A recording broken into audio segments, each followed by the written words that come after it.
हम्म।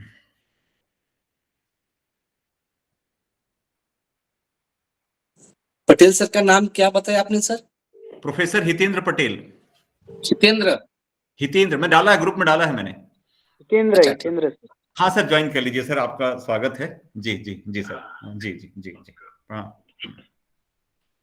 Professor Hitendra Patel sir हैं, कोलकाता से हैं वो। और अभी हम लोगों के साथ जुड़ने वाले हैं। जस्ट मैं उनसे भी बात हुई है।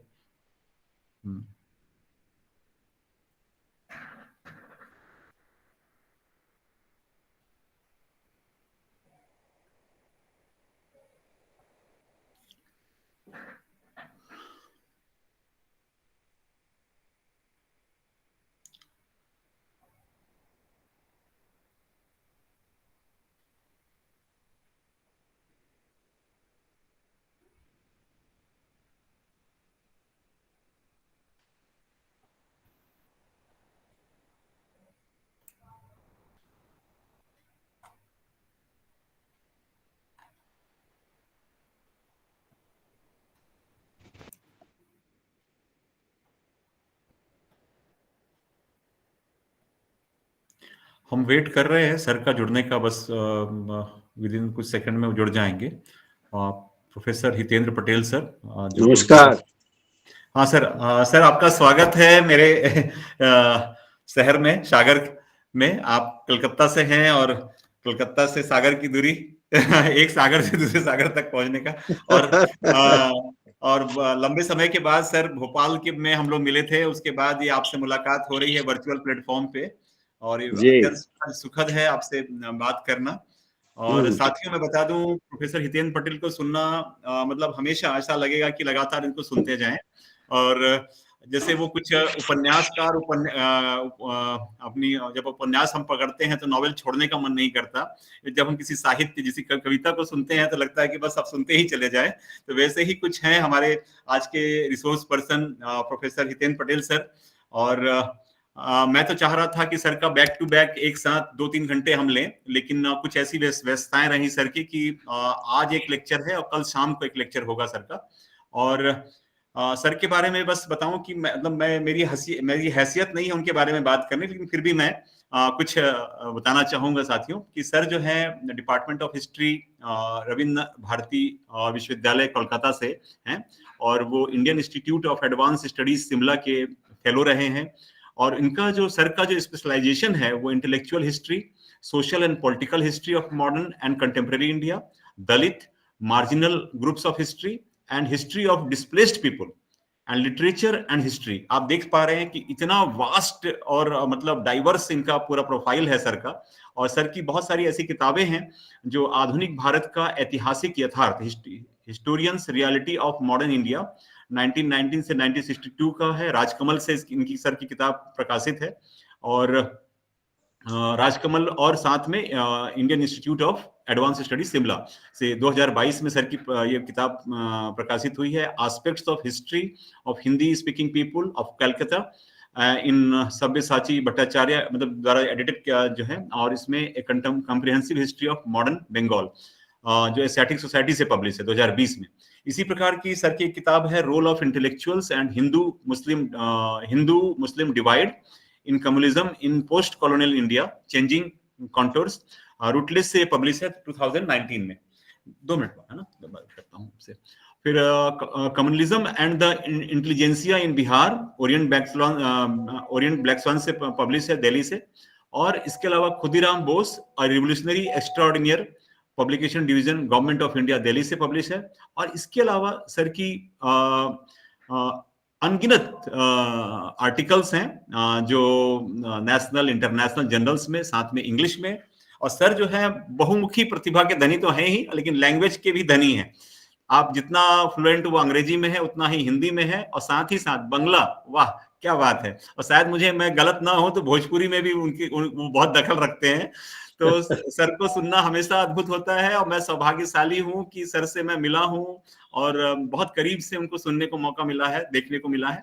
और अक्सर मैं क्योंकि फेसबुक में मेरे साथ फ्रेंड हैं, तो फेसबुक फ्रेंड होने के कारण रोज उनको पढ़ने का मौका मिलता है। ये अलग बात है कि हम लाइक और कमेंट नहीं करते हैं, क्योंकि सर का पोस्ट बहुत बड़ा होता है, पढ़ते पढ़ते पढ़ते लगता है कि उसमें कमेंट क्या करें, कि हमारी हैसियत ही नहीं है उसमें कमेंट करने की। तो मैं उसमें लाभ ले लेता हूँ दोस्त होने का, कि फेसबुक फ्रेंड होने का है कि देख के चुपके से निकल जाए, उसमें कमेंट ना करे। तो खैर, ऐसे ही विद्वान साथी हैं हमारे हितेन पटेल सर, और मैं उनका स्वागत करता हूं। और सर, मैं आपको बता दूं कि हमारे बीच में सर पूरे भारत से लगभग 20 से अधिक राज्यों से प्रतिभागी हैं, और इसमें कुछ साउथ के भी हैं सर। तो मेरा निवेदन ये है कि जो आपका लेक्चर रखिएगा, तो हिंदी और अंग्रेजी थोड़ा मिक्स कर लीजिएगा, तो उससे क्या होगा कि दोनों साथी हमारे खुश रहें, कोई दुखी ना हो। और नेहरू जी का साथ था कि भाई सबको साथ लेके चलना है, तो वैसा वैसा ही कुछ है सर। और इसमें हमारे महाराष्ट्र से बहुत सारे साथी हैं, बंगाल से भी हैं, तमिलनाडु से हैं, यूपी से हैं, उत्तराखंड से हैं, छत्तीसगढ़ से हैं, एमपी से हैं, ऐसे बहुत सारे राज्यों से हमारे साथी हैं जी। तो सर, ये मंच मैं आपको सौंपता हूं सर, और आप अब अगले 1.5-2 घंटे जितने आप सर से, अब ये आपके ऊपर है साथियों कि आप सर से कितना समय चुरा पाते हैं। सर, मैं ये मंच आपको सौंपता हूं सर, बहुत आदर के साथ। Over to you sir. Bihar से भी 5-6 लोग हैं सर। सर को बहुत प्रणाम सर, संतोष मुंगेर विश्वविद्यालय से सर। सर, हमने जानबूझ के नहीं लिया कि बिहारी जो है बिहार वाले की खोज ही लेगा। Thank you, Pankaj ji, for giving such a generous introduction. I mean, I don't deserve that, and I must say that I consider you a far more effective speaker than myself. I mean, I'm a great admirer of yours. You are quite young and very enterprising. It is unfortunate that we are not meeting more often. But wherever I have met you, I have always found you very, very charming and very scholarly. Thank you.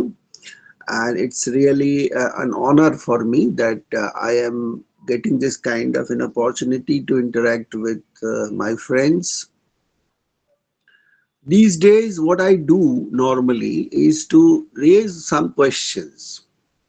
You know, all of us have one kind of historical knowledge, one or another kind of historical knowledge.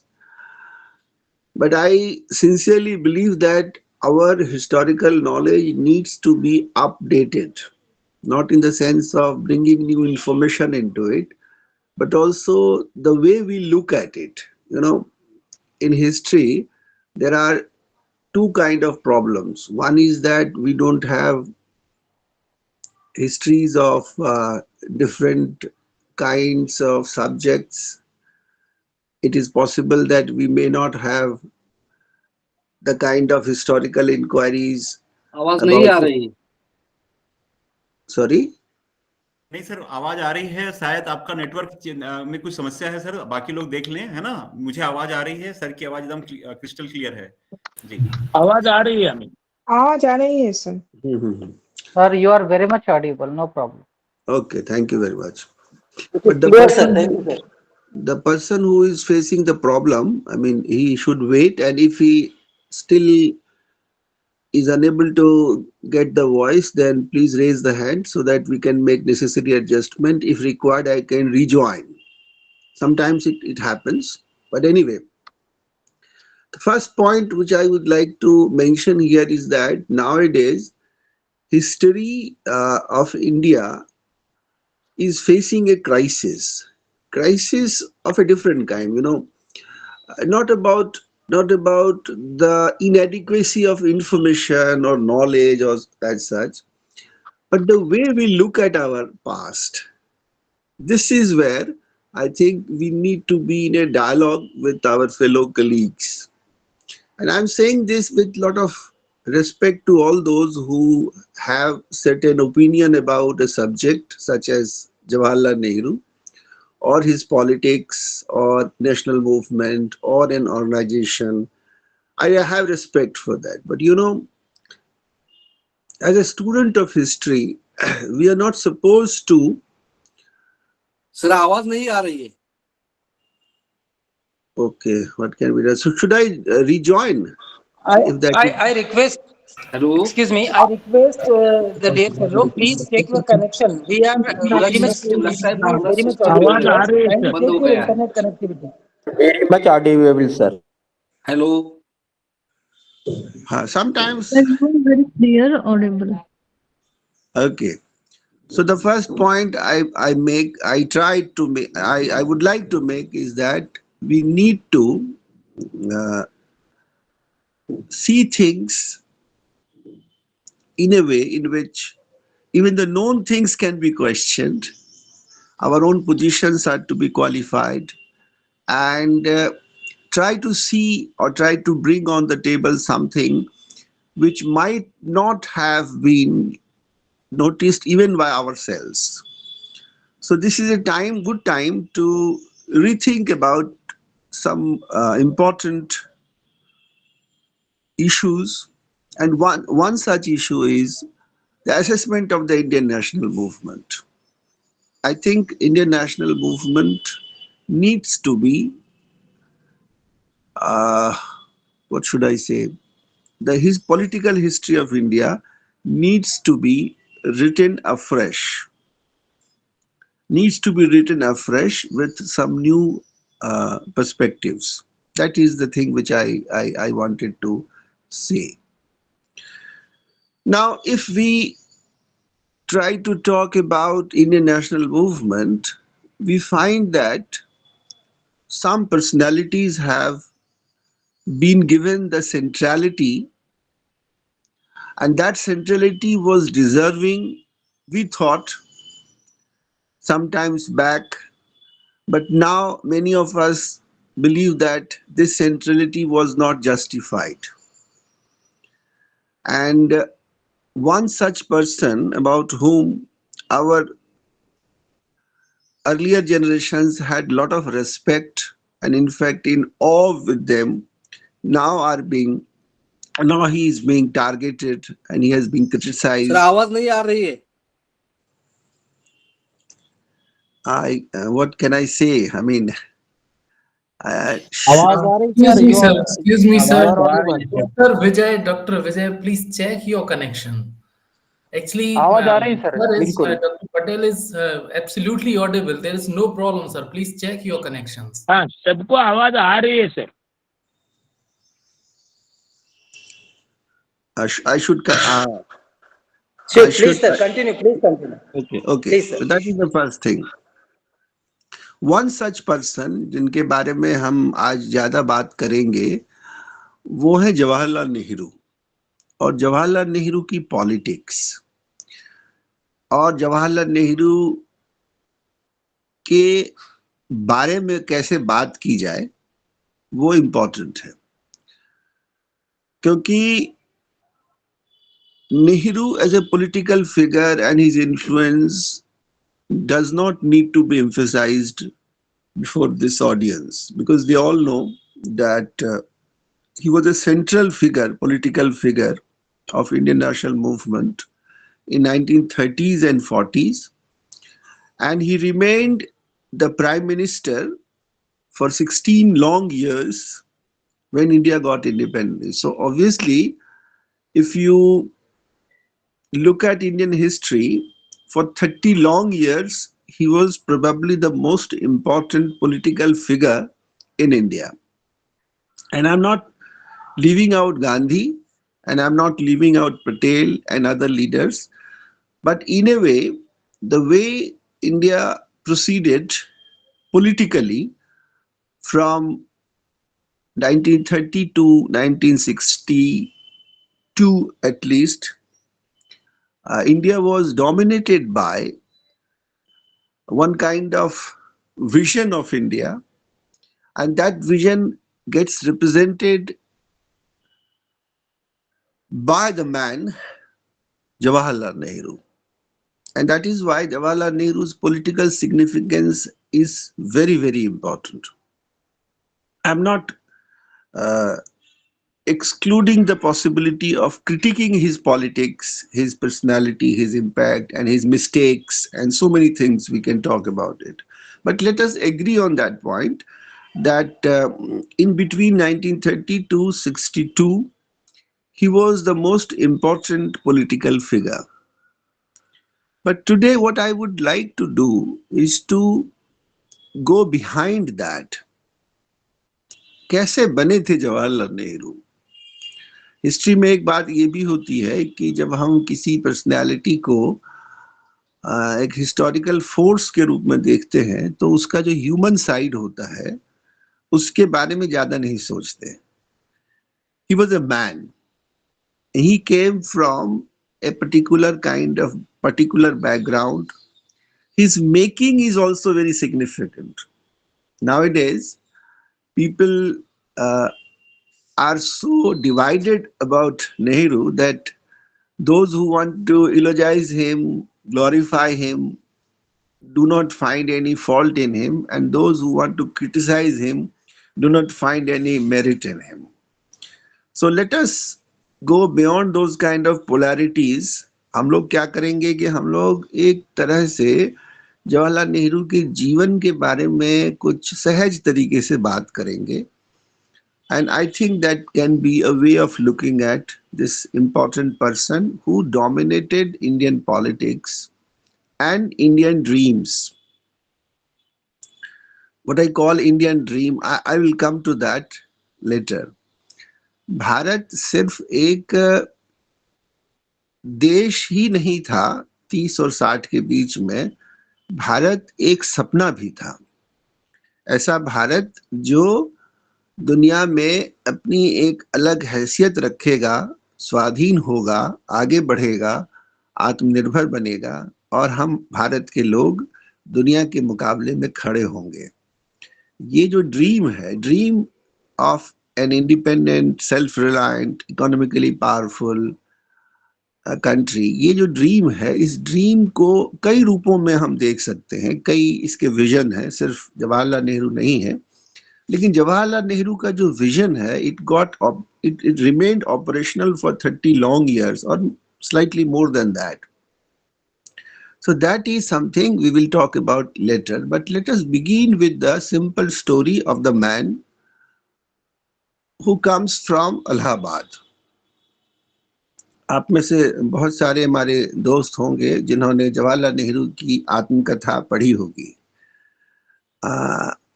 Even I have found that many people, many young friends and my colleagues, they do not like Jawaharlal Nehru as such, but they like his writings. And this is one thing which I would like to underline here, that the man was a very good writer. और ये जो writing है उनका जो writer self है वो उनके political self से कहीं ज्यादा गहरा, कहीं ज्यादा पोएटिक, कहीं ज्यादा आइडियलिस्टिक है. और ये बात इम्पोर्टेंट है कि जो जवाहरलाल नेहरू लिख रहे हैं वो उस लिखने को उनके जो पॉलिटिकल एक्शन है उनके साथ सीधे सीधे हम मिलाएंगे तो हम पाएंगे कि उस व्यक्ति के सपने को उनके एक्शन से सीधे सीधे मिलाना जो है, मिलाना तो पड़ता ही है, क्या सोचते थे, क्या करते थे, इसमें एक तो मिलाना तो पड़ता ही है, लेकिन उसमें जो वो सोचते थे वो बहुत महान था और वो अपने देश को बहुत प्यार करते थे. और अपने देश को प्यार करने के क्रम में उनके भीतर कई तरह के कॉन्ट्रडिक्शंस भी हैं जिनकी चर्चा मैं थोड़ी थोड़ी करूंगा क्योंकि उसके बिना जवाहरलाल नेहरू को समझना मुश्किल है. जवाहरलाल नेहरू का जन्म 1889 14 नवंबर आप जानते हैं. और he was a lonely child. He was a lonely child in a big house. For long, probably 14-15 years. After that, his sister was born. So in a big mansion, he was the only child and he was a lonely child. And that loneliness had some impact on his overall personality. ये बात एक विद्वान है, बहुत अच्छी है। बहुत नेहरू पर जितनी किताबें लिखी गई हैं उनमें से एक महत्वपूर्ण किताब एक है ए.के. दामोदरन।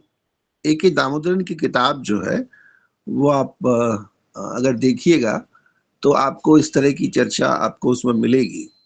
ए.के. दामोदरन की किताब जो है मुझे बहुत पसंद आई। जब मैं सोच रहा था कि नेहरू पर कुछ बातचीत की जाए तो दामोदरन की किताब, ए.के. दामोदरन, ये केरल के थे संभवतः, वो उन्होंने बहुत अच्छी किताब लिखी है, बहुत बैलेंस्ड है। उसमें उन्होंने नेहरू को बहुत ग्लोरीफाई नहीं किया है और बहुत अच्छे से उसमें लिखा गया। एक रेफरेंस मैं बताना ये चाहता हूं कि उनके ऊपर जो किताबें लिखी गई हैं, संख्या बहुत है, लेकिन the best authority on his on Nehru is S Gopal. S Gopal ने उनकी बायोग्राफी लिखी है। एस गोपाल जो राधा कृष्णन के पुत्र थे और बहुत बड़े हिस्टोरियन थे, उन्होंने उनके कलेक्टेड वर्क्स का संपादन भी किया है। और उनका जो एडवांटेज है वो ये है कि उन्होंने जो नेहरू पेपर्स हैं उसको भी देखा है। वो नेहरू पेपर्स जो हिस्टोरियंस के लिए ओपन नहीं किया गया, अगर हम लोग चाहेंगे उन पेपर्स को देखना तो हम लोग नहीं देख सकते, क्योंकि वो उनके परिवार की संपत्ति बनी हुई है, वो नहीं दिखाते। सिर्फ एक दो लोग हैं हिस्टोरियन जिन्होंने इसको देखा है, उसमें एक वो भी है। तो इसलिए उनके पास सामग्री बहुत ज्यादा ऑथेंटिक रही थी और वो बड़े हिस्टोरियन भी थे। तो उन्होंने बहुत सारी किताबें लिखी हैं, बायोग्राफी तो लिखी ही है, लेकिन उनका एक लेख है जो मैं आप सभी मित्रों को चाहूंगा कि आप लोग उसको पढ़िएगा, कम से कम वो लेख, the mind of Jawaharlal Nehru. The mind of Jawaharlal Nehru, ये लेख मुझे बहुत पसंद आया। ये पसंद आने का एक कारण ये है कि the biographer of Jawaharlal Nehru does not want to say only good things about Nehru. He also talks about the contradictions of Jawaharlal Nehru, and he portrays him as a romantic person, and romantic person in the realm of ideas. He was a Marxist, he was a socialist, he was a lover of Indian nationalism, Indian people, etc., etc. So that analysis is a very intriguing kind of, very interesting kind of take on Jawaharlal Nehru. I would recommend you to read this article of say 10-12 pages, The Mind of Jawaharlal Nehru. मैं थोड़े references बीच बीच में बोलता रहता हूँ, इसलिए कि आप सभी हमारे कलीग हैं और हम लोग आपस में जो है रेफरेंसेस एक्सचेंज किया करें। हम लोग के अपने अपने जो अच्छा लगता है उसको भी हम लोग आपस में शेयर किया करें। तो ये तो हुई एक बात। तो अब हम आते हैं उस बेचारे मोतीलाल नेहरू के पुत्र के पास, जो 14-15 साल की उम्र तक जो है वो बेचारा बच्चा अकेला उस घर में रहता था। और नेहरू परिवार के बारे में कुछ भ्रांतियां हैं लोगों के मन में।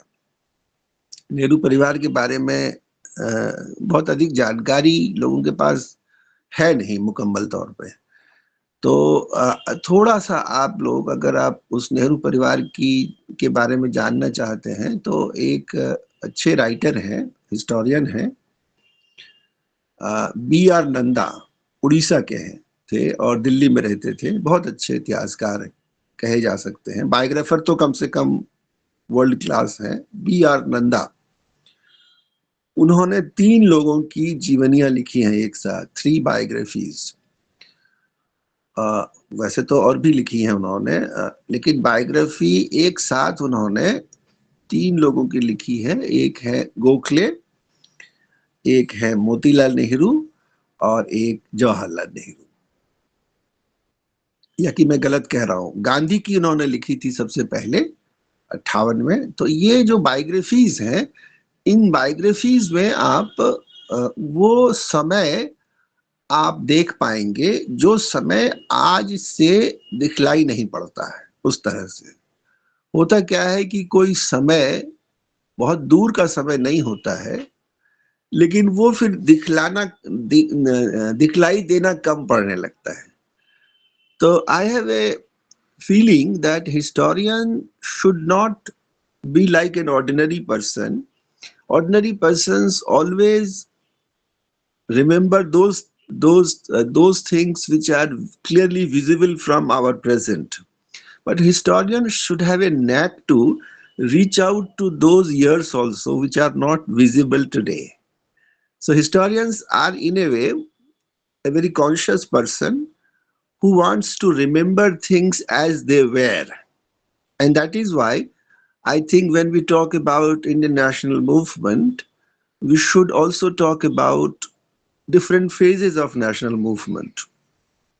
And if you remember 1857 or partition movement, I mean the Swadeshi movement days and coming of Gandhi, and then after 30s and 40s, what we find is that the tempo or the other main important thing of politics did change with time.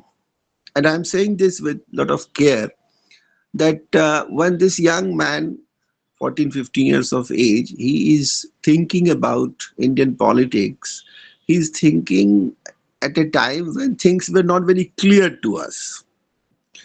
I mean, he was studying here, and he was not not an ordinary person's son. He was taught in India by theosophists. I mean, his tutor was a man who was suggested by Annie Besant, and he was influenced by Theosophical Society. In those days, you know, there was a spiritual kind of movement going on, and Annie Besant and other people were there who wanted to see India spiritually very differently. They had their own role. But this young boy was influenced by his tutor, who wanted him to see Indian past in a different way, spiritually, or the way any Besant or Theosophical Society people should imagine about Indian past. He was tutored by him for 3 years, and the man had an impact on young Jawaharlal Nehru. But Jawaharlal Nehru was not very influenced by those ideas. But still, those memories were there, and this some kind of impact he carried. So Theosophy comes.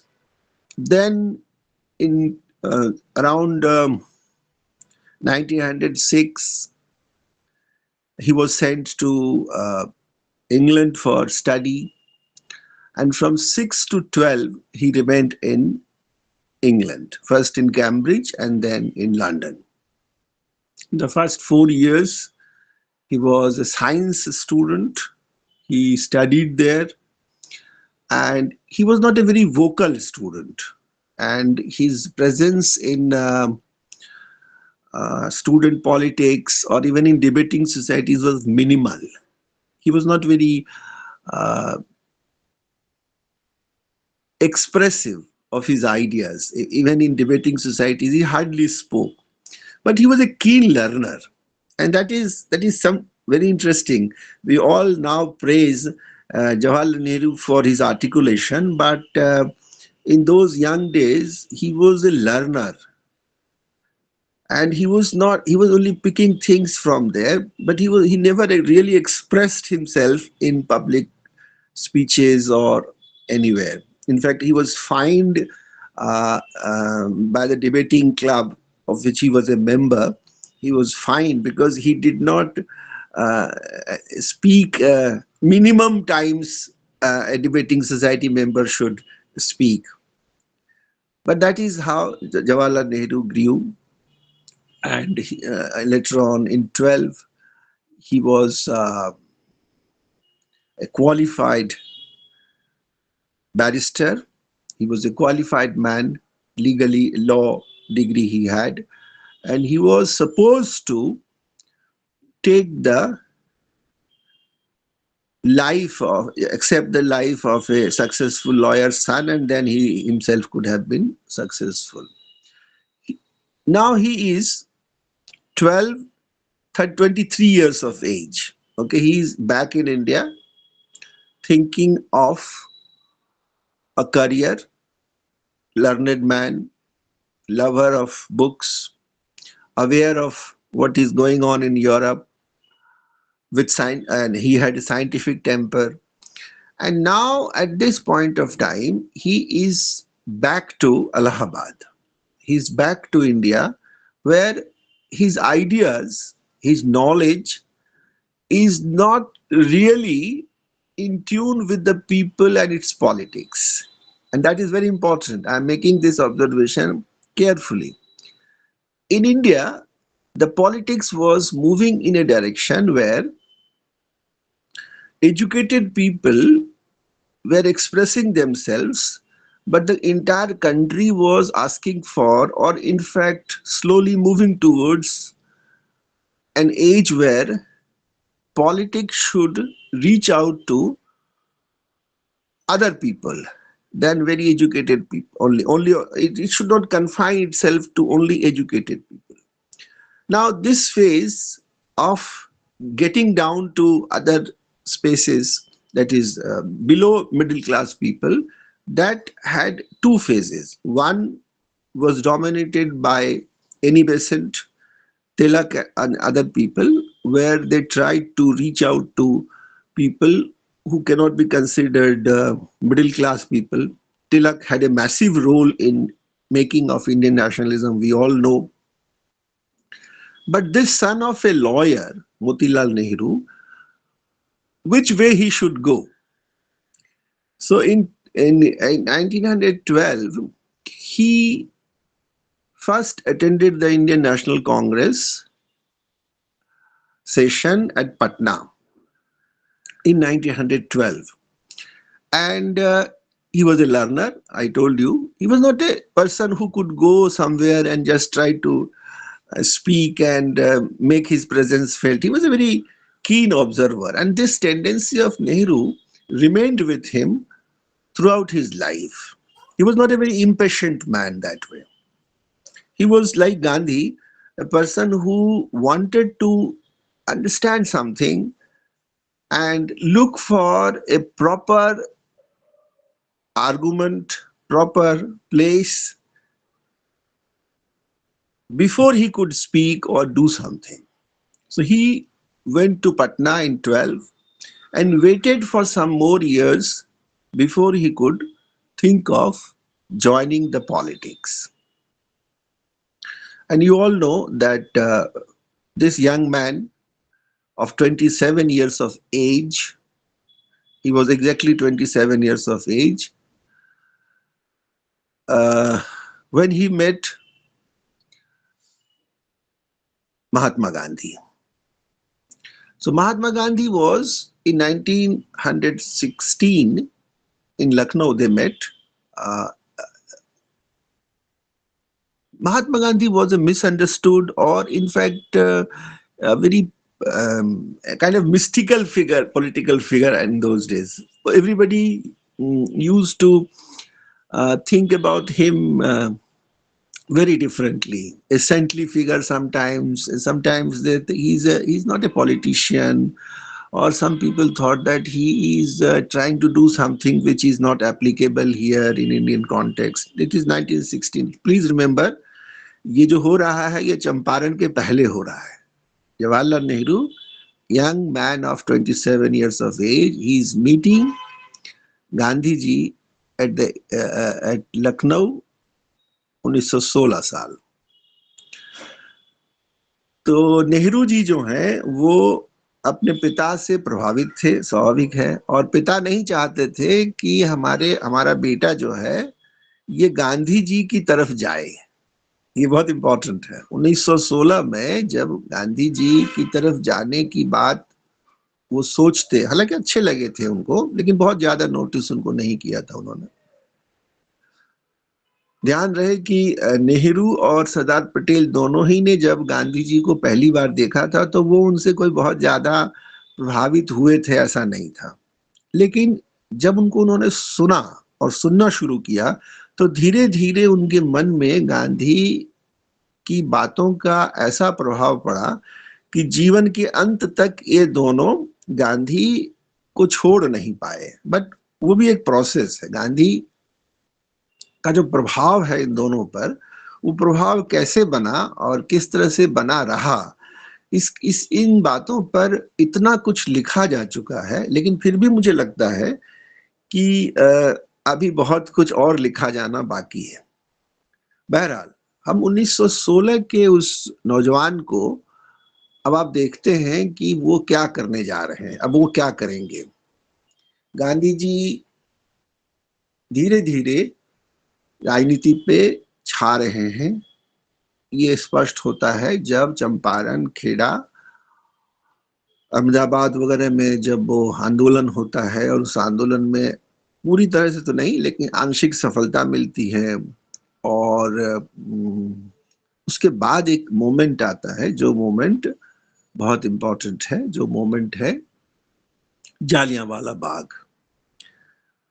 I don't need to say anything about it because Jallianwala Bagh massacre actually shocked the Indian people. In India at that time, there was a feeling among the middle class people that English government is doing one good thing, and that is modernizing India.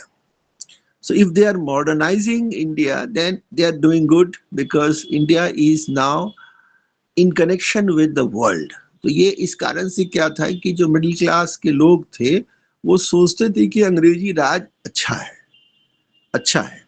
और ये बात कोई अस्वीकार करने की नहीं है कि भारत के जो शिक्षित लोग थे उनमें से अधिकांश लोग ये समझते थे कि अंग्रेजों ने आकर के हमारे यहाँ जो है वो बहुत अच्छा किया है, और उनमें भले ही हम उनके मातहत हैं, उनके अंडर में हैं, उनका शासन है, जो शासन ना होता तो अच्छा होता, लेकिन उनको ये लगता था कि इस बहाने हमको ऐसी बहुत सारी चीजें मिल गई जो नहीं मिलती। So there was a kind of feeling among the middle class people that Britishers are in a way modernizing India and therefore they are good for India in some ways. लेकिन उसी के बीच में से कुछ और चीजें जब आने लगी, नॉन कॉपरेशन, स्वराज और स्वाधीनता की लड़ाई की बात आने लगी, और इसमें जो सेंट्रल फिगर है वो है तिलक और एनी बेसेंट, दोनों को मैं बहुत महत्वपूर्ण मानता हूं। और ये हमारा दुर्भाग्य है कि स्वदेशी आंदोलन और तिलक के ऊपर और इन सब के साथ क्रांतिकारी आंदोलन के ऊपर जो है लोगों का उतना ध्यान अभी तक गया नहीं है, क्योंकि गांधी आते हैं 1915 में, लेकिन उनका प्रभाव जो है वो स्पष्ट होता है 19 में। ये जो स्वदेशी मूवमेंट के जमाने से लेकर के 1919 तक का जो कालखंड है, इसमें किन लोगों ने भारतीय राष्ट्रीयता को मजबूती प्रदान की, इसके बारे में हम लोग ठीक से अगर हमने अध्ययन किया होता। वसीम सर से थोड़ा अनुरोध है, थोड़ा उसको म्यूट करके रखें। डॉक्टर वसीम है शायद जो, एनीवे। तो मैं I lost the thread. So my point was that in between Swadeshi movement, in fact we can go back also, people were trying, Aurobindo and many others were trying in earlier times also, but first 15-16 years of Indian national movement, that is not really get connected with the coming of Gandhian political phase. And this is one of the great lacunas of our historical understanding, that how this politics, this which was there in before Gandhi came, it got connected with Gandhian politics. This is where there is one kind of a riddle, एक जो इसको मैं गुत्थी कहता हूँ, एक problematic है वहां पे, वहां उस गुत्थी को सुलझाए बिना आप इंडियन पॉलिटिक्स का वो जो बहुत महत्वपूर्ण मामला है जो छुपा हुआ है वो नहीं खुलेगा। जैसे तिलक जो है, वो तिलक बाय द वे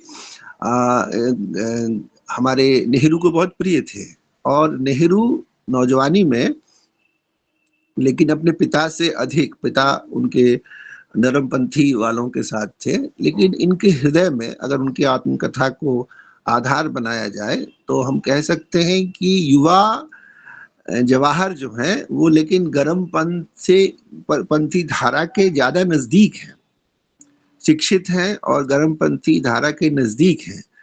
और मुझे कहीं कहीं ऐसा लगता है कि विवेकानंद के प्रति जो उनके मन में बहुत आदर है, तिलक के प्रति भी, हालांकि उन्होंने बहुत ज्यादा उन पर लिखा नहीं है, लेकिन विवेकानंद के ऊपर तो उन्होंने बहुत अच्छे से लिखा है। और मुझे लगता है कि नेहरू का इनकी तरफ ज्यादा झुकाव था।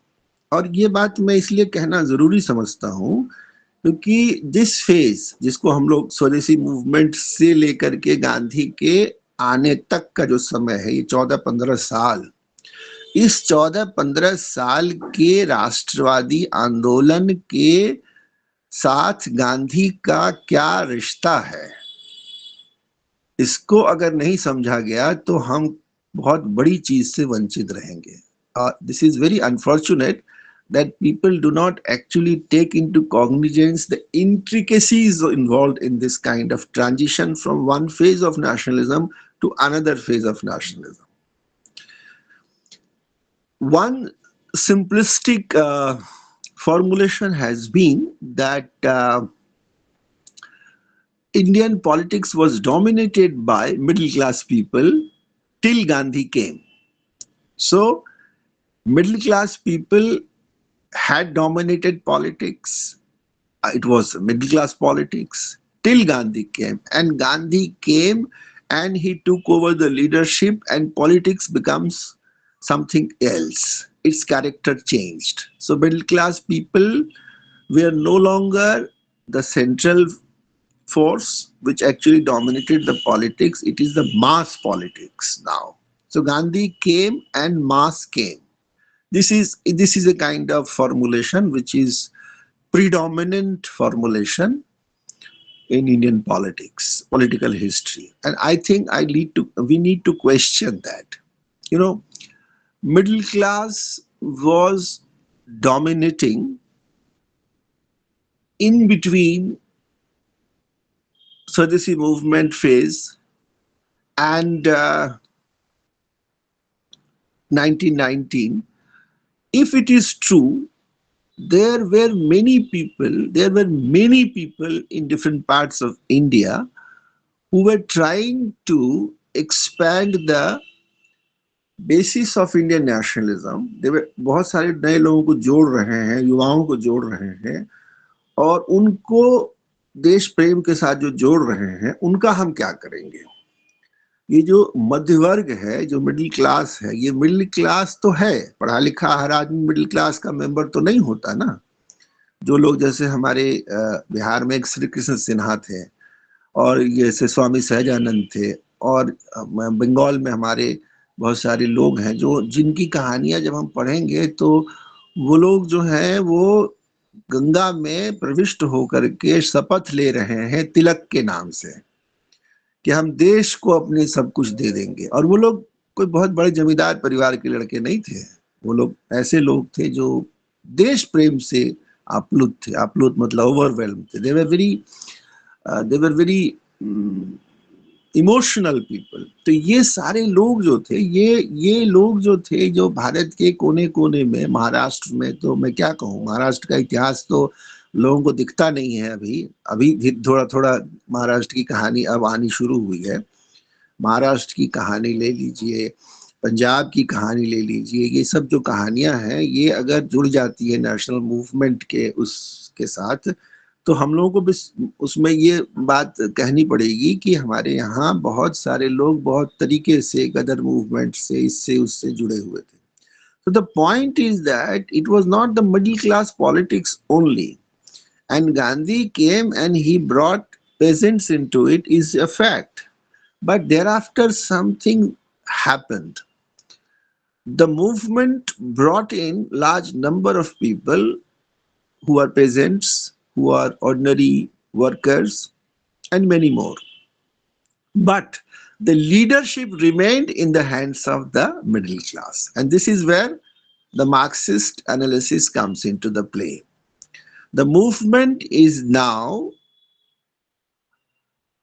creating scope for large number of people to come into the movement, generate forces from there, but the leadership, how the movement is to run, organizational structure, everything, it remained in the hands of those people whom we call middle class people. So that is something which I don't need to emphasize further, because a lot of people have written on it. But most importantly, we should talk about three people who actually have talked about it. First and foremost is obviously M.N. Roy, Manavendranath Roy. M.N. Roy wrote a book, India in Transition, and thereafter he also wrote some articles where he actually underlined the fact that leaders like Gandhi, leaders like Chittaranjan Das, they are good, they are popular, they are being followed by large number of people of India. But these leaders do not allow the revolutionary forces to take over the movement. And therefore, they are in ultimate analysis not revolutionary forces. So they will ultimately side with bourgeois, that is middle class. They are not revolutionaries. This is M.N. Roy in his formulation. Another man who wrote 20 years later, and that is Rajani Palmdatta. Rajani Palmdatta has one very important book, India Today, in which he talked about the nature of Indian national movement and Gandhian leadership. I think most of you are familiar with that. But I would bring in another man here, and that is Tilak. You may not like it, but the thing is that Tilak was on deathbed, and he was, when Gandhi is coming, Tilak was not in a position to say much about it because he was physically in a very critical condition. But there are indications and there are sources which suggest that Tilak was not very comfortable with the kind of politics Gandhi was in. So Gandhi के political दौर के आने के पहले जो तिलक थे, लाला लाजपत राय थे, मदन मोहन मालवीय थे, एनी बेसेंट थी, और भी कई लोग थे, जिन्ना वगैरह भी उसमें शामिल किए जा सकते हैं। ये सभी लोग जो हैं, ये जिस तरह की पॉलिटिक्स कर रहे थे, उस तरह की पॉलिटिक्स के साथ एक ब्रेक होता है, और उस ब्रेक का नाम है गांधी का आगमन। So Gandhi came and he started a new politics. And that politics does not need to be talked about at this moment, because you all know, you all are teachers, and you have studied a lot of books of Bipan Chandra and many others. So I would not go into that detail. I come back to the story of Jawaharlal Nehru. अब जवाहरलाल नेहरू के साथ क्या हुआ है कि जवाहरलाल नेहरू शिक्षित थे, थोड़े मानसिक रूप से जुड़ाव रखते थे उन लोगों से जो लोग क्रांति करने की कोशिश कर रहे थे। ऐसे लोग भी थे जिनसे वो मिले थे, बाद में भी मिलते रहे, जो विदेशों में क्रांति करने का सपना लिए हुए काम कर रहे थे। उनकी जो बातचीत होती थी, बाद में भी होती रही एम.एन. रॉय के साथ में, और एक वीरेंद्र चट्टोपाध्याय जैसे लोग थे, इन सब से उनका संपर्क बाद में भी रहा। तो वो एक ऐसी स्थिति में है जहां से उनको अपने लिए रास्ता चुनना है। वकालत में उनका मन नहीं लगा, वकालत उन्होंने नहीं की उस तरह से, तो वो क्या करें? तो उन्होंने एक संयोग दुर्योग जो भी कहिए, ऐसा हुआ कि एक किसान आंदोलन हुआ उत्तर प्रदेश में, और वो किसान आंदोलन कुछ इस तरह का हुआ कि उस आंदोलन में जो लोग थे शामिल, उनको नेता की जरूरत थी, और उनको लगता था कि बाबा रामचंद्र के आंदोलन की बात मैं कर रहा हूं। बाबा रामचंद्र एक महत्वपूर्ण किसान आंदोलनकारी थे, यूपी के थे।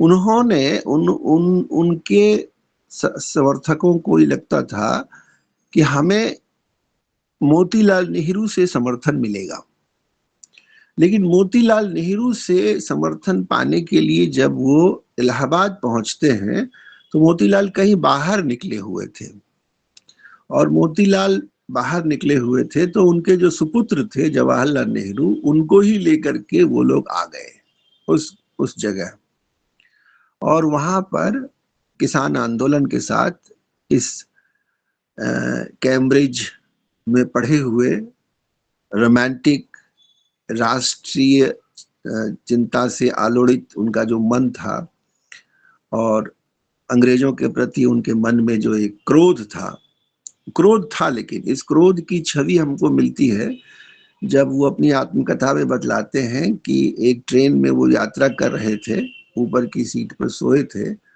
और दो अंग्रेज बातें कर रहे थे जालियांवाला बाग के हत्याकांड के बारे में। तो उनको ऐसा महसूस हुआ कि वो लोग बहुत अपमानजनक तरीके से भारतीयों की बातें कर रहे थे, तो उत्तेजित होकर के वो नीचे आते हैं, और उनके मन में बहुत एक विद्रोह सा हुआ कि क्या हम भारतवासी इतने गए बीते हैं कि हम लोगों के बारे में ऐसी बातें अंग्रेज सोचते हैं। तो उनके मन में एक विद्रोह भी था, देश के प्रति एक प्रेम भी था, और देश के प्रति इस प्रेम में एक नई बात आ जुड़ी, और वो नई बात जो है उसी ने नेहरू को नेहरू बनाया। और मेरा यह विश्वास है, जहां तक मेरी जानकारी है, मुझे लगता है कि जैसे किसानों ने गांधी को वो बनाया जिसके कारण गांधी आज याद किए जाते हैं, महात्मा गांधी, उसी तरह आजमगढ़ के किसानों ने, यूपी के किसानों ने नेहरू को वो बल दिया जिसके कारण नेहरू इतने बड़े नेता बने। नेहरू के बारे में दो बातें कही जाती हैं कि वो प्रशिक्षित थे पश्चिम से, और उनके गोपाल बायोग्राफर ने भी कहा है कि he was not like Gandhi भले ही अंग्रेजों के बीच में पढ़े लिखे थे, लेकिन उन्होंने इंटरनलाइज कर लिया था अपने सभी चीजों को। His knowledge was internalised, Indianised in Indian terms. So we can say that he became an Indian in his approach everywhere, in his ideas. Many things he picked from the West, but ultimately he was able to adjust himself in such a way that he could be Indian, and he could treat Indians like Indians. His ideas were Indianized, so to say. This is S. Gopal. I'm trying to rephrase his own views on Gandhi, that although he had borrowed a lot of things from the West and Western ideas, but he had Indianized it in such a way that he was almost like an Indian in every respect. But Nehru always remained an outsider. And this outsiderness is not to be seen in a pejorative sense or a negative sense. This outsiderness actually adds something to Nehru's persona. तो ये जो नेहरू हैं, जो इतिहास की अच्छी समझ रखते हैं, पश्चिम के समाज की अच्छी समझ रखते हैं, वैज्ञानिकता की अपनी एक समझ रखते हैं, दुनिया में देश दुनिया में क्या चल रहा है उसकी समझ रखते हैं, जब वो किसानों के सम्मुखीन होते हैं तो वहीं से उनके भीतर एक नए किस्म की चेतना का प्रादुर्भाव होता है.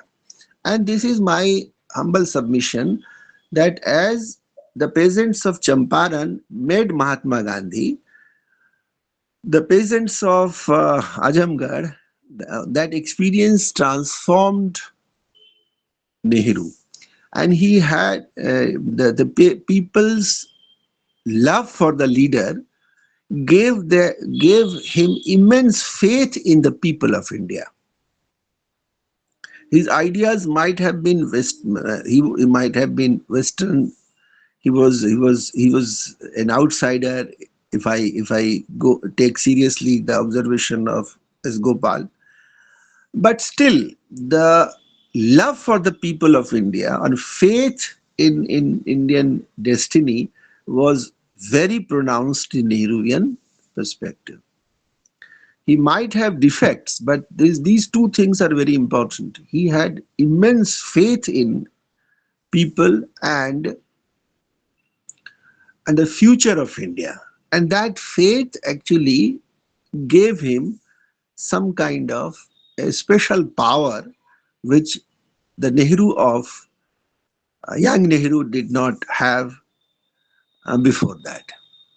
तो जो पहले वाले नेहरू थे 1921-22 के पहले के 20-21 के पहले के जो नेहरू हैं वो बहुत नॉलेजेबल हैं, पढ़े लिखे हैं, सारी दुनिया की किताबें उनके सामने हैं, पढ़ी है उन्होंने, लेकिन जो उनकी राजनीतिक दृष्टि है वो परिवर्तित होती है और वो शक्ति जो उनको मिलती है वो एक तरफ गांधी का स्नेह था और दूसरी तरफ जनता का जो उनको अपार प्रेम मिला, उस प्रेम ने नेहरू को इतनी ताकत दी कि धीरे धीरे यूपी में नेहरू के प्रति लोगों के मन में ये आदर बना रहा और धीरे धीरे नेहरू आगे बढ़ते हैं. लेकिन ध्यान रहे नेहरू अभी भी नए हैं और नेहरू अभी भी उस समय की राजनीति में बहुत प्रमुख रूप से नहीं आए हैं. नेहरू की एंट्री बहुत लेट होती है, लेकिन हम लोग को ये ध्यान में रखना चाहिए कि उस समय एक नए किस्म के ग्रुप का भी उदय हो रहा है. प्रत्येक राज्य में आप गौर करिएगा कि गांधी के आने के बाद प्रत्येक राज्य में इंक्लूडिंग बंगाल, बिहार, उत्तर प्रदेश, महाराष्ट्र और तमाम जिन जगहों में कांग्रेस ने अपनी गांधी के आने के बाद एक दूसरे तरह का नेतृत्व जो है उभरता है. And in UP, you will find that in this group of young new politicians, Jawaharlal Nehru emerged as the most important leader. Narendra देव भी उनके साथ हैं, बाद में गोविंद बल्लभ पंत भी आ जुड़े और भी कई लोग आए. तो बिहार में जैसे उसी समय धीरे धीरे करके श्री कृष्ण सिन्हा लोग, अनुग्रह नारायण सिंह ये सब लाए. बंगाल में थोड़े अंतराल के बाद ही सही सुभाष चंद्र बोस आए. हम लोग देखेंगे कि 1920-22 के बाद एक न्यू लीडरशिप इमर्ज करती है और ये जो न्यू लीडरशिप है दिस इज द लीड. उधर सरदार पटेल गुजरात से उभरते हैं. तो ये जो न्यू लीडरशिप है, this new leadership is the leadership which took over India's power after 1947. Please do remember that this new leadership which emerged after 1920, this is the new leadership which strengthened its position in 1930s, consolidated its position in 1930s, and in 1940s, this leadership was in a position to take the leadership of India in 1947. So one has to remember that Jawaharlal, even though he was not visible from outside, that he was an emerging leader, but he was emerging, and he was seen as the leader of young people in UP. Narendra Dev का नाम मैं जोड़ ही चुका हूं, और भी बहुत सारे लोग हैं. अनफॉर्चुनेटली हमारे जो पॉलिटिकल हिस्टोरियंस हैं, उन्होंने बड़े लोगों पर ही बहुत ज्यादा लिखा है. We hardly come to know about the second rung of leaders. Very few people will be aware of K.D. Malviya. Anybody from here can tell me about K.D. Malviya? Who was he? Can I ask this question? Can I take the liberty of asking this? Who is K.D. Malviya? I mean, one or two might be knowing, but most of the people who are familiar with the political history do not really take into cognizance the importance of the second rung of leaders. So मेरा point ये है sir कि जब हम लोग किसी राज्य की राजनीति के बारे में बात करें, तो we should not talk only about the leader only. There were large number of people who were second rung leaders, so they also should be brought into in discussion. Now, this Jawaharlal Nehru is emerging as a leader. I should have mentioned that in 1916 he got married, and he was now a mature person. He was the father of a daughter. So in second half of 20s, actually, I should say, he matured as a politician. So please remember that he came to India as an educated young man in 12, and after 15 long years, he was emerging as one of the possible contenders of leadership in India. Now, there were many. I think Sardar Patel, Subhash Chandra Bose, Rajendra Prasad, and many others were there in that rung. But Jawaharlal Nehru himself was emerging as an articulate, left-leaning person. Now, when I say left-leaning, I must say a few things here. In 20s, आयोग महोदय से एक बात पूछना चाहता हूं कि the way I am going is all right, or should I speak more in English or Hindi? ठीक बात पहुंच रही है या कि गोल गोल घूम रही है? नहीं ठीक है सर, बिल्कुल पहुंच रही है क्योंकि हम लोगों का जो उद्देश्य होता है ना, वो काफी संवाद की तरह हम लोग चाहते हैं कि आपसे हमारे जो ये मौका जो आता है, इस मौकों का हमको फायदा उठाना चाहिए। जी सर। तो हम लोग उन चीजों को खोलना चाहते हैं जो गुत्थियां जो छोड़ दी गई हैं। तो 20 के दशक में क्या होता है कि एक तरफ रूस में कोशिश चल रही है कि भारत जैसे देश में क्रांति करवाई जाए, और उसके लिए वो बहुत प्रयास कर रहे हैं कि भारत में क्रांति के लिए बहुत सारे लोगों को हथियार और विचार ये सब कुछ दिया जाए, और वो यहाँ साम्यवादी क्रांति के लिए कोशिश कर रहे हैं। यहाँ भी कर रहे हैं कोशिश, चीन में भी कोशिश कर रहे हैं, और जहां जहां उनको लगता है कि उपनिवेश कॉलोनियल रूल है, वहां के लोगों में अगर हम समाजवादी चेतना का प्रसार करेंगे तो हम लोगों को फायदा होगा, दुनिया में समाजवाद का प्रभाव बढ़ेगा। पहले एम एन रॉय ने कोशिश की, उनके साथ कई और लोगों ने कोशिशें की, लेकिन उनको ये लगता था कि लोगों के बीच में कांग्रेस के लोगों का इतना अधिक प्रभाव है कि वहां ज्यादा कुछ किया नहीं जा सकता। हालांकि उन्होंने कुछ सेंटर्स बनाए थे, जैसे कानपुर, जैसे लखनऊ, जैसे बम्बई, जैसे कलकत्ता, ऐसी सी जगहों पर कुछ थोड़ा प्रभाव बनाया था, लेकिन वो ज्यादा नहीं आ रहा था। तो उन लोगों को ये लगता था कि क्यों ना हम कांग्रेस के किसी व्यक्ति को अपनी तरफ लाएं और उनके प्रभाव का विस्तार करके अपने समाजवादी या कम्युनिस्ट विचारों का हम लोग प्रभाव बढ़ाएं। तो दे targeted 2 people in that connection. Some communists also came to India, and they wanted to get associated with young people, young leaders. But the most important attempt they had made was with Nehru, Jawaharlal Nehru. He was invited, और वो उन्होंने एक दुनिया भर के जो युवा थे उनका एक अधिवेशन हुआ था ब्रुसेल्स में। तो उस ब्रुसेल्स के अधिवेशन में जवाहरलाल नेहरू को बहुत सारी चीजें समझ में आई कि दुनिया में क्या हो रहा है, दुनिया में कैसी चीजें बदल रही हैं, बदलती जा रही हैं। और ऐसे समय में अगर हम लोग इन विचारों को समझें तो संभव है कि हमारे देश में जिस तरह से राजनीति हो रही है उस तरह की राजनीति से ऊपर उठकर कुछ नई किस्म की राजनीति, जिसको वो क्रांतिकारी राजनीति कहते हैं, का श्री गणेश हो सकता है। So this is very important. Now Gandhi has awakened the people, that is for sure. Large number of people are coming to the movement. They have become supporters of Congress, that is for sure. And for that Gandhi is to be given due credit, because वही थे जिन्होंने लोगों को जगाया और वही थे जो इतनी बड़ी संख्या में लोगों को ले आए।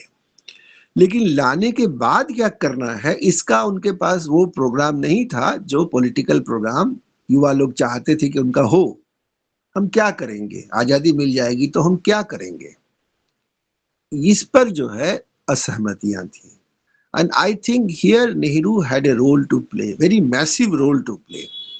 Nehru, Subhas, and later on Jayaprakash Narayan, Meenu Masani, and all socialists, these people had a very different kind of idea about the changes in Indian society. वो लोग अपने तरीके से सोचते थे, और ये जो ग्रुप है इनके बीच में डिफरेंसेस भी थे, लेकिन एक बात तो तय है कि ये लोग पहले के जो गांधीवादी नेता थे उनकी तुलना में अलग तरीके से सोचने वाले थे। इनको हम लोग रेडिकल कह सकते हैं। दे वर radical nationalists, they were socialist nationalists, they were nationalists, they were obviously against the British, but they thought that mere political independence is not going to serve our purpose. We need to be visionary, we need to bring in economic transformation of Indian society. And here Jawaharlal Nehru showed the inclination that he was with this new trend which was emerging in the late 20s. So मैंने दो बातें कही, to cut it short. मैंने ये कहा कि जो national movement चल रहा है वो नेशनल मूवमेंट अपने तरीके से चल रहा है, उसकी समस्याएं हैं, उसमें विफलताएं हैं, चौरी चौरा होता है, बहुत सारे लोगों को धक्का लगता है, गांधी से असंतुष्ट भी होते हैं, लेकिन चूंकि गांधी के साथ ही जनता है इसलिए गांधी का महत्व तो खत्म हो नहीं सकता है, और जनता की ताकत ही तो कांग्रेस की ताकत है। ऐसे समय में जवाहरलाल नेहरू जिस तरह से समाजवादी विचारों की तरफ धीरे धीरे करके ही सही पहुंचते हैं और उस क्रम में वो सुभाष के नजदीक भी पहुंचते हैं, उसी के साथ 1927-28 तक आते आते युवाओं की एक शक्ति तैयार हो जाती है जो ये मांग रखती है कि अब हम लोगों को अपने पॉलिटिकल प्रोग्राम को बदलना चाहिए।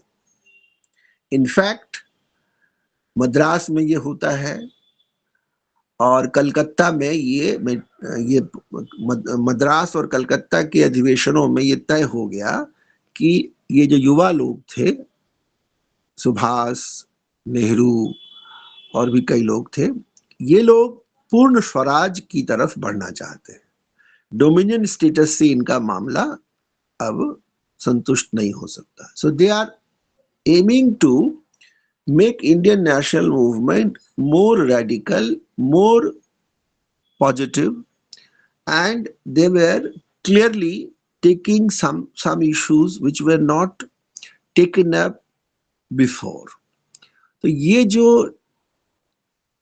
पूर्ण स्वराज का जो मामला है, हालांकि पूर्ण स्वराज की बात तिलक पहले उठा चुके थे और पिछले बहुत सारे सालों में ये मामला दब गया था, लेकिन ध्यान रहे कि पूर्ण स्वराज की बात सबसे पहले तिलक ने उठाई थी और ये फिर 23 साल बाद फिर से उठा और इस बार कांग्रेस के भीतर जवाहरलाल नेहरू, सुभाष चंद्र बोस आदि ने इसको उठाया और उस समय ये कहा गया कि हम लोगों को अब जो है पूर्ण स्वराज के तरफ बढ़ना चाहिए। आप जानते हैं कि उसके बाद कुछ मतभेद हुए, गांधी ने समझाया, मेरठ कॉन्स्पिरेसी केस हो गया। इन सब के बीच में 1930 में जाकर के अंत में जब ये रेजोल्यूशन लिया गया पूर्ण स्वराज वाला, तो ये जो लिया गया उसमें नेतृत्व किसको दिया जाए, कौन बनेगा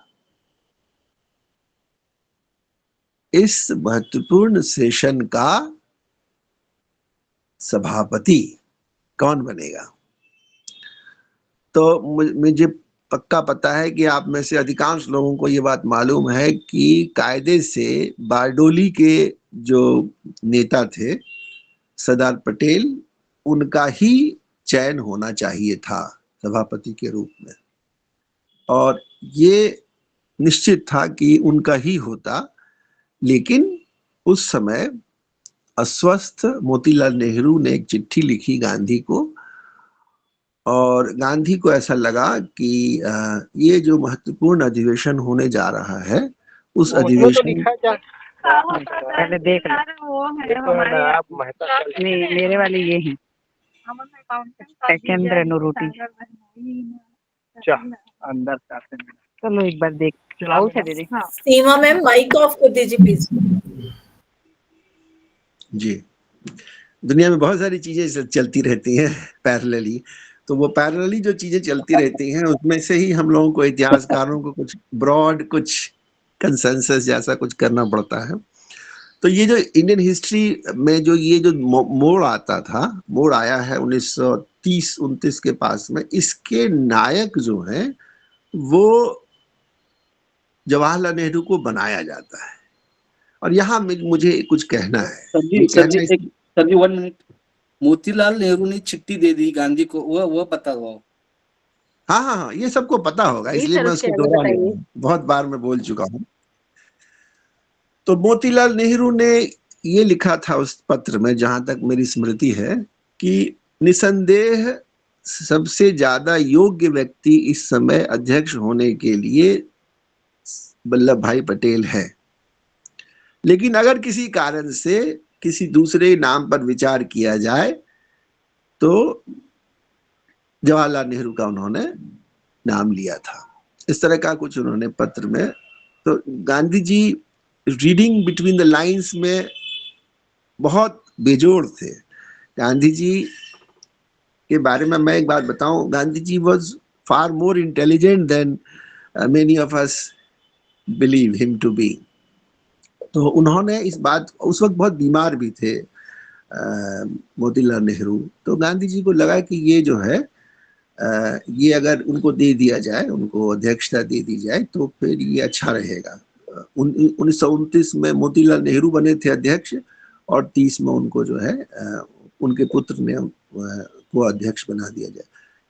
ये गांधी ने क्यों किया, ये एक डिबेट है और इस डिबेट के आधार पर कई लोगों ने, मुझ समेत लोगों ने ये कहा है कि ये सरदार पटेल के साथ अन्याय था, क्योंकि सरदार पटेल एक आंदोलन करके आए थे, सीनियर थे और उन्होंने प्रमाणित किया था कि उनको वो डिजर्व करते थे। लेकिन गांधी का ये जो निर्णय है क्यों निर्णय था इस पर अलग से बात हो सकती है, लेकिन वो उन्होंने लिया। और उसके बाद से जवाहरलाल नेहरू का राष्ट्रीय आंदोलन के क्षितिज पर एक बड़ा पदार्पण होता है। और I think after 1930 he was probably the most important political leader of Congress in public domain. In organizational domain, Sardar Patel remained most powerful undoubtedly. Symbolically and in essence, Gandhi remained most powerful, no doubt about it. And emotionally, at certain level, Subhash Chandra Bose became the most dearest leader between 3-4 years. That is also sure. But overall, I think Jawaharlal Nehru represented Congress after 1930, and he was seen as the leader who will be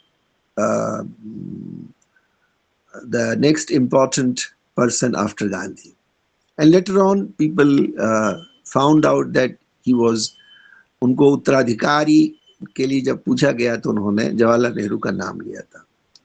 मैं कल आपसे ये बात करूंगा कि ये जो उत्तराधिकारी वाली बात है, ये इतना सीधा मामला नहीं है कि गांधी ने जो है उनको उत्तराधिकार दे दिया और वो उत्तराधिकारी बन गए। ये उत्तराधिकारी बनाना जो है ये बड़ा कॉम्प्लिकेटेड मामला है। ये इतना सीधा मामला नहीं है कि गांधी ने बना दिया और नेहरू जी बन गए। उसमें बहुत सारी बातें हैं। उसकी कहानी पर हम लोग जाएंगे, सरदार पटेल की कहानी भी यहाँ आएगी। तो मैंने आज कोशिश ये की अपने तरीके से कि नेहरू के व्यक्तित्व का एक हमने आधार बनाने की कोशिश की कि ही वॉज एन इंटेलेक्चुअल, पढ़े लिखे आदमी थे, और एक रोमांटिक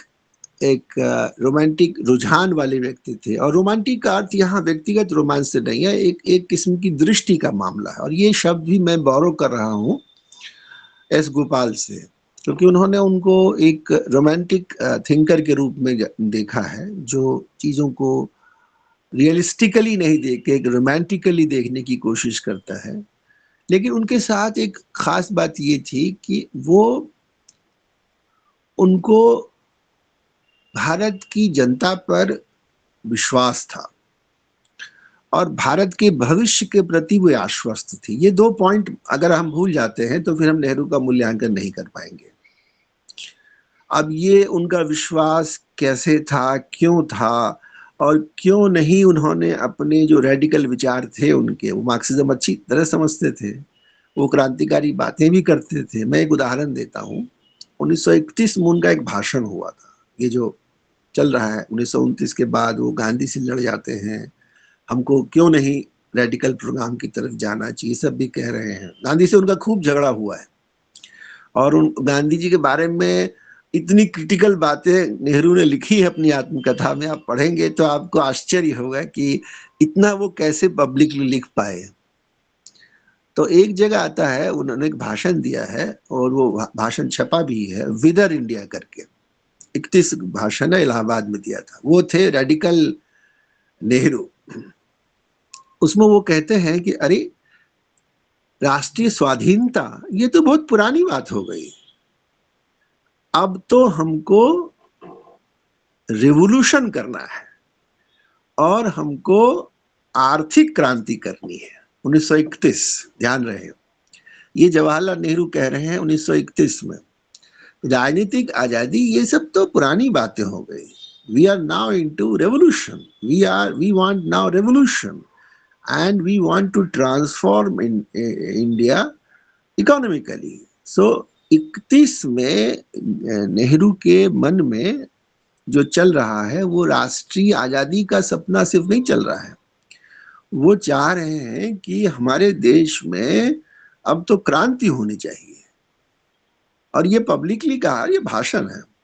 लेकिन उसके बाद कैसे वो जो रेडिकलिज्म था वो फिर वो समंजित हुआ। It was controlled, it was diverted, it was subsumed, it was in a way mellowed down. why Nehru mellowed down is a great question. You know, among the socialist circles, a lot of people talk about this mellowing down of Jawaharlal Nehru. Why Jawaharlal Nehru surrendered before Gandhi? There are many communist people who keep on harping on this question, why Gandhi overpowered him, why Nehru did surrender.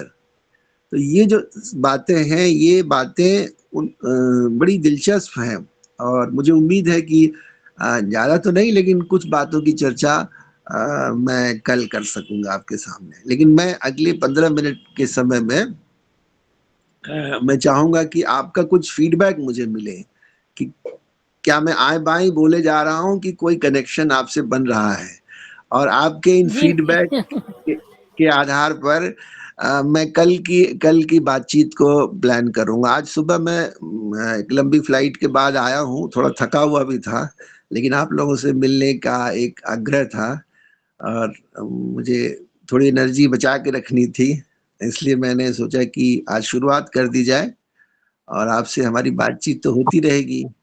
तो आप अपना feedback जरूर दें ताकि मैं कल थोड़ी और तैयारी करके आपके पास आऊं और कुछ बातें हमने अपनी तरफ से आपके सामने रखूं। और मुझे कहानी को ले जाना है चीन युद्ध तक, ध्यान रहे, चीन युद्ध तक मैं कहानी ले जाऊंगा। जवाहरलाल नेहरू के ऊपर चलता रहेगा हमारा सिलसिला। बात है। चीन के बॉर्डर में मैं हूँ अभी। कौन कौन है बॉर्डर पे?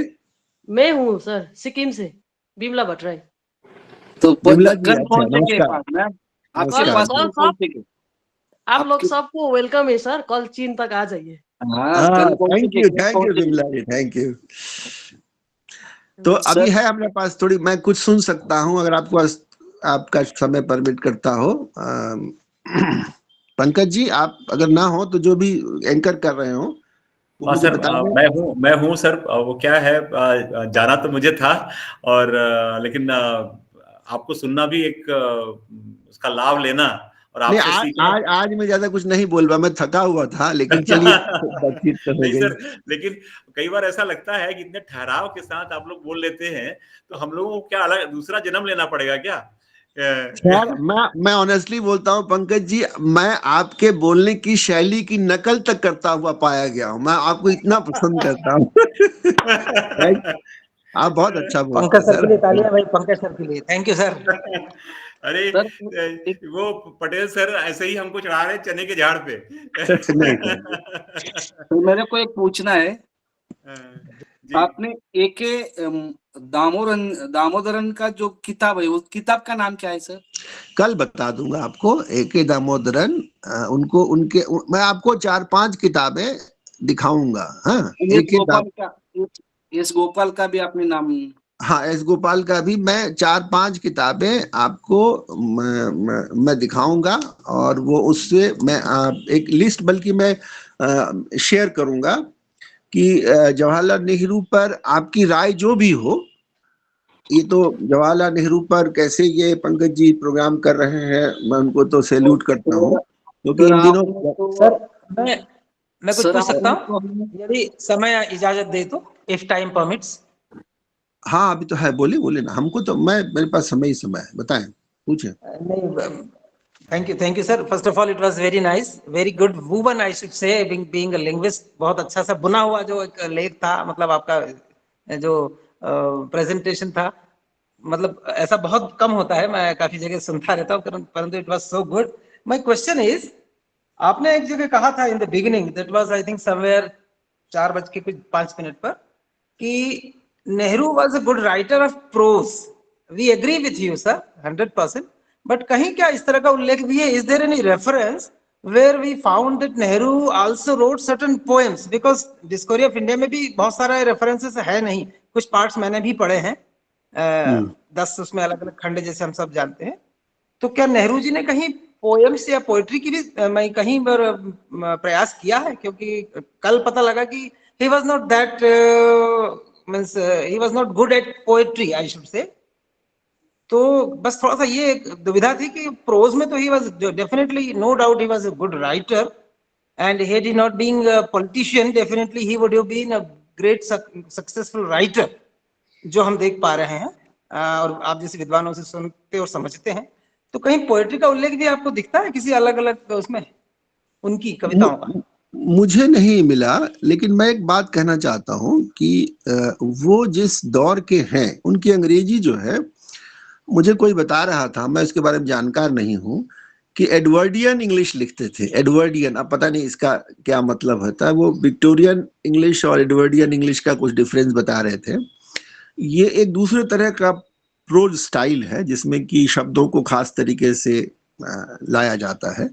तो वो बहुत अच्छा प्रोज लिखते थे। जिसको इतनी समझदारी हो वो पोइट्री की भी थोड़ी समझ रखता होगा जरूर, ऐसा। मैंने उनकी कोई कविता पढ़ी नहीं है, लेकिन मैं आपको एक बात कहता हूं कि वो बहुत शायरी के बड़े शौकीन थे, ये मैं आपको बता सकता हूँ। इवन सर पोइट्री के भी, हाँ, बहुत ही ज्यादा वो शौकीन थे। और एक जोश मलिहाबादी, अगर आपने नाम सुना होगा, जोश मलिहाबादी के, तो वो इतने शौकीन थे कि उन्होंने उनकी हर मुशायरे में जाते थे और उनको बहुत अच्छा लगता था। तो पोएटिक एप्रिसिएशन जो है उनके पास था, लेकिन अंग्रेजी में कविता मैंने उनकी शायद नहीं देखी है अनफॉर्चुनेटली। अगर हो भी तो मतलब वो हाईलाइटेड नहीं है, मैंने नहीं देखी सर। ये प्रश्न आया क्यों मेरे मन में, ये भी मैं आपसे शेयर करूंगा। क्योंकि टैगोर का युग था वो, और बहुत सारे बहुत अच्छे महान उस समय के पोएट्स थे जो हमारे जनमानस को झकझोर भी रहे थे और पूरे एक पटल को मतलब आजादी के लिए प्रेरित कर रहे थे at that time. And Rabindranath Tagore sir being the you can say of utmost importance 1914 जैसे हम जानते हैं कि the Nobel laureate I should say Gitanjali के लिए। तो डेफिनेटली जब अपन बात करते हैं कि मतलब उनका जो इन्फ्लुएंस था ग्रेट टैगोर साहब का, वो इनके मानस पटल पर, इनके मन पर था। तो इतने संवेदनशील व्यक्ति, मतलब मेरा ऐसा मानना है कि जरूर वो एक अच्छी कवि तो रहे होंगे। तो हम अभी जैसे कोई मैम भी बता रही हैं हमारे पार्टिसिपेंट्स के बीच में से कि yes he wrote certain poems. I am sorry अगर मैम आप कहीं थोड़ा सा I didn't say that he had written certain poems, but I said that he was an avid reader of English poetry.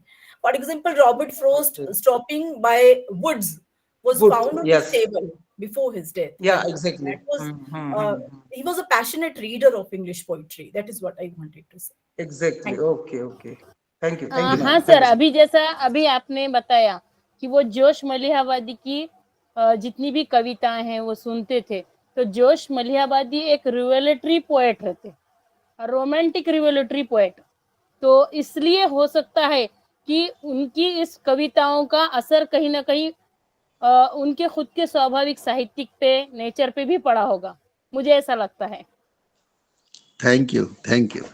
यही तो होता है, नहीं कभी कभी कोई एक बात जो है कहीं अच्छी लग जाती। आज के जमाने में इस समय जवाहरलाल नेहरू पर बातचीत करना इटसेल्फ जो है ये एक इंटरेस्टिंग बात है, क्योंकि इतिहासकारों को समय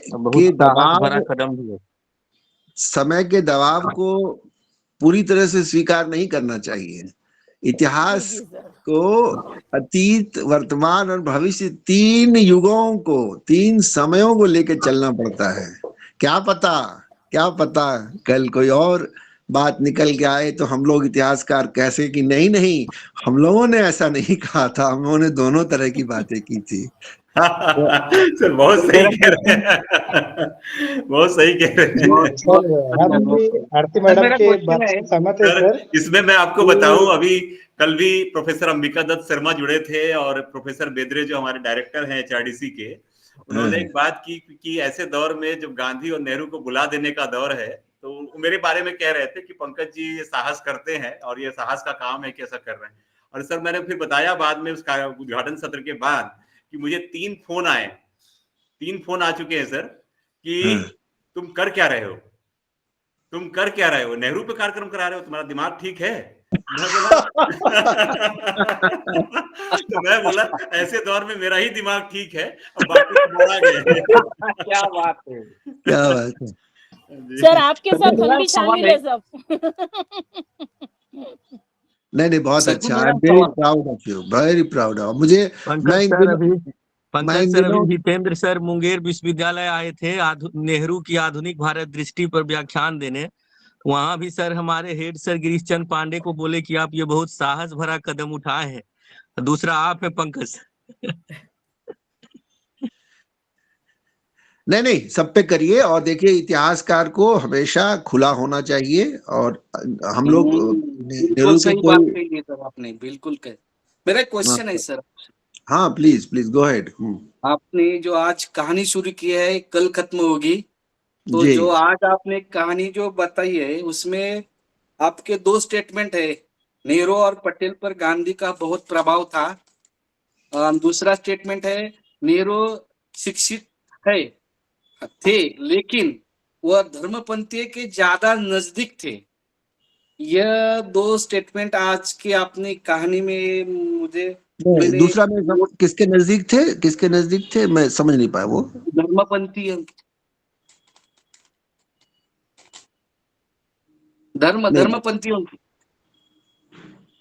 धर्मपंथियों के नजदीक थे नेहरू। हाँ, ये नहीं कहा सर, ये कब कहा? नहीं सर, वो प्रीवियस सेशन में हुआ पहले वालों ने। हाँ जी, पहले वाले में सर। इन्होंने नहीं कहा। कंफ्यूज हो गए सर। वो एक्चुअली क्या है, वो संजय कुमार सर का था, वो सतपुली से जुड़े थे उत्तराखंड से। अपने सर वो संजय कुमार सर, आप जान रहे हैं उनको बहुत अच्छे से। तो तो शायद वो किसी दूसरे मेरा सवाल सर ये है, मेरा सवाल ये है कि ऐसा है तो फिर भारतीय स्वतंत्रता के बाद नेहरू गांधी के विचार को नेहरू ने क्यों छोड़ा और रूस के विचारों को क्यों पकड़ा? कल करेंगे इस बात सर, पक्का। If I miss that, please remind me. I'll come to that. I mean, I'll come to that. Vijay sir वो यही तो बता रहे हैं, मेकिंग ऑफ नेहरू, वो यही बता रहे हैं लंबे समय से सर। लेकिन वो स्टोरी अच्छी तरह से सुनना है सर। गांधी जी ने नेहरू को क्यों चुना और पटेल को क्यों छोड़ा सर 1930 में? चाइना के बॉर्डर पर इसी से सर बिगिनिंग यही होगा सर। कल का सेशन आप रेवोल्यूशनरी हो रही हैं। मुझे तो अभी सुनना था सर, इतना मजा आ रहा है, लेकिन यू आर टायर्ड। कल हम लोग क्या करें कि इस सेशन को पूरा बदल दें, है ना? और मैं नहीं रहूंगा उस कॉल सर, और 3 सेशन रद्द कर दीजिए हम लोग। यूजीसी ने कहा है, मैं पहले रिकॉर्डिंग बंद कर दूं, उसके बाद मैं कहता हूँ क्या कहना है। अच्छा, बंद करिए पहले। नहीं तो मालूम हुआ मेरे को भी पैसा नहीं मिलेगा, सरकार पेमेंट नहीं हो पाएगा।